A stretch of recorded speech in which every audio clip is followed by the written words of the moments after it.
My name is Adam and welcome back to Broke Man Finance, a channel where we try to help you take a little bit and turn it into a little bit more. Today we're talking about SafeMoon. And as I always start out all of my SafeMoon videos, I've got to give a nod to that SafeMoon community because they have the best community, hands down, in all of crypto. But SafeMoon is in turbulent times, and if you're part of that community, you already know. Just right now, sell-offs and drama is just fueling just uncertainty and doubt, but SafeMoon is far from over, but their resiliency is being tested.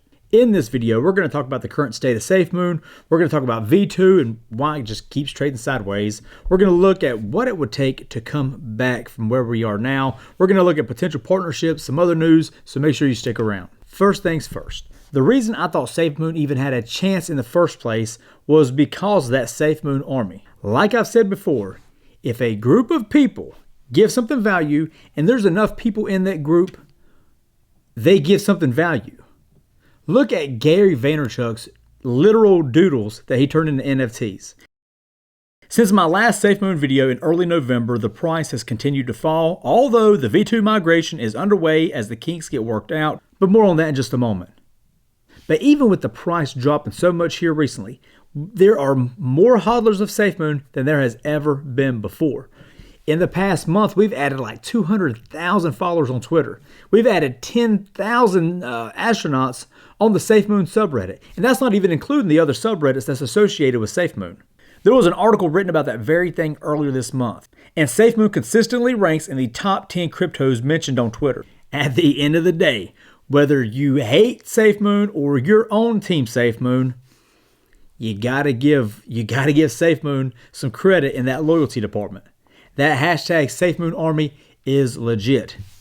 This is why they were the top crypto community of 2021. And if you like that kind of positivity as we go into 2022, then make sure you subscribe for more. Make sure you like the video and share the video to help spread the word, and leave me a comment down below. Now let's talk about V2 because it is going to be a big upgrade going into 2022 once the kinks are worked out. SafeMoon's V2 upgrade will improve the security on the network. The upgraded contract brings utility features like reducing tax by 80% for e-commerce and wallet transfers. For SafeMoon holders, the net value of that holding is going to remain the same. But V2 is still trading sideways because of arbitrage. If you didn't know, arbitrage is the simultaneous buying and selling of securities, currencies, or commodities in different markets or in derivative forms in order to take advantage of differing prices for the same asset. Murky Lad on Reddit explained it well. As long as you can buy on V1, use the migrate function to move to V2, and sell there at a higher price, the prices will never exceed the total cost to do so with the taxes and fees. So right now, whenever there is a more than 30%-ish difference, the arbitrage actors will go into action to buy on V1 and sell on V2. But bots are getting used to get that timing nailed down perfectly. And until we can no longer buy on V1, bots are going to continue to do this, and they're going to continue to make a profit. Doing this manually is difficult, and I highly suggest not trying to do it manually unless you're some just experienced and very talented trader. Until this is fixed, V1 is going to remain an anchor, and V2 is going to continue trading sideways. But once it's fixed, we will see a price bump, but the money question literally is, when will it be fixed? Now, if maybe you know something that I don't, and if you know a date or what they plan on doing, then by all means, let me know something in the comment section below. Now let's talk about some drama for a moment, because I haven't been on here talking about SafeMoon in a few weeks, and so I haven't had a chance to address it, but the whole Papa Thomas thing, him leaving, people took it as just detrimental to SafeMoon because he had grown to be so popular in the community and just the crypto space.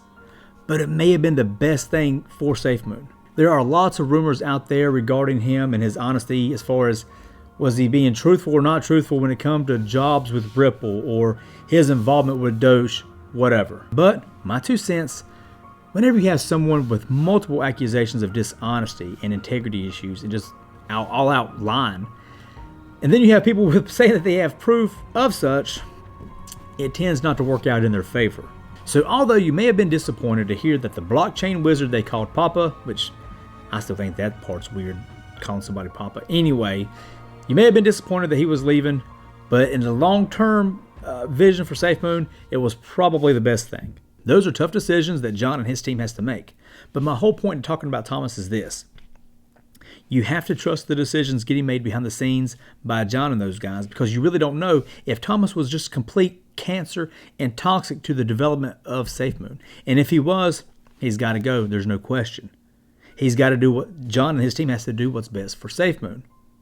Now, just to defend John a little bit, because I hear all the time that it's a scam and they're going to rug pull us at any time. I don't believe that. I don't believe you would take out your most popular player and not just keep pumping it up if you were planning on rug pulling and this being a complete scam. I don't believe that. I honestly believe that John has good intentions with SafeMoon, and he's trying his best to grow it as much as he can, as fast as he can. They're in their infancy. But I think at some point he's going to try to make this a legitimate blockchain. He's going to try to keep scaling up this project. And all this stuff about rug pulls is just bullshit. Hard transition in 3, 2, 1, go. There are some new partnership rumors swirling about because there's been several pictures taken with Brandon Frugal. If you don't know Brandon is a mega rich broker, real estate mogul, Netflix producer, tech investor, and even helped Ancestry.com get to where they're at now. He also owns Skinwalker Ranch, known for paranormal and UFO activity, and they've got a TV show about that. Now that could be a coincidence, but having all of that in common seems awfully odd, but oddly perfect. There's definitely something going on there with Brandon, and whenever we get some more definitive details, we'll be excited to share those with you. However, it is fun to speculate about a docuseries on Netflix regarding SafeMoon. You could imagine the catalyst that would be. And if the SafeMoon army were to get behind it, hell, they could make it one of the most watched TV series ever. What I would like to see that would drive that SafeMoon price up, aside from halting buying on V1 and a potential docuseries on Netflix, I would like to see him load up on some more talent. I'd like to see him bring some more talent in on the team, especially if he's wanting to try to compete with some of the big dogs in this space. Before I get my head taken off by the current team, I am in no way saying that they don't have talent. I'm sure they are very, very talented. All I'm saying is I would like to see some more talent come to play that's got some verifiable achievements in the crypto space, some solidified resumes. I think it would give just investors confidence, more investors more confidence in what they have going on. I think they would give legitimacy to the project, so some whales would come and pick up a good chunk of shares, and just it would take away a lot of the FUD and negativity surrounding SafeMoon, trying to say that they're a scam. If you have some real big-time players, well-known people coming to the projects and start working on it, I think it just bodes well in their favor. But with partnerships like Brandon Frugal, they could get exactly that. I want to see John and his team build out an incredible blockchain. I want to see them have a strong presence in Web3 like they're talking about. You start combining the SafeMoon army and the metaverse, and that price could moon, pun intended. But we have to understand that they are still in their infancy. And in my opinion, everything they're saying could still be achieved. People can spread all the FUD they want to, but SafeMoon could have an incredible 2022. They're getting together all the ingredients needed for success. And once they mix that together, we could see something really special. But let me know what you think in the comment section below. I would love to hear your thoughts. As always, I hope you stay safe. I hope you get rich, and we will see you soon.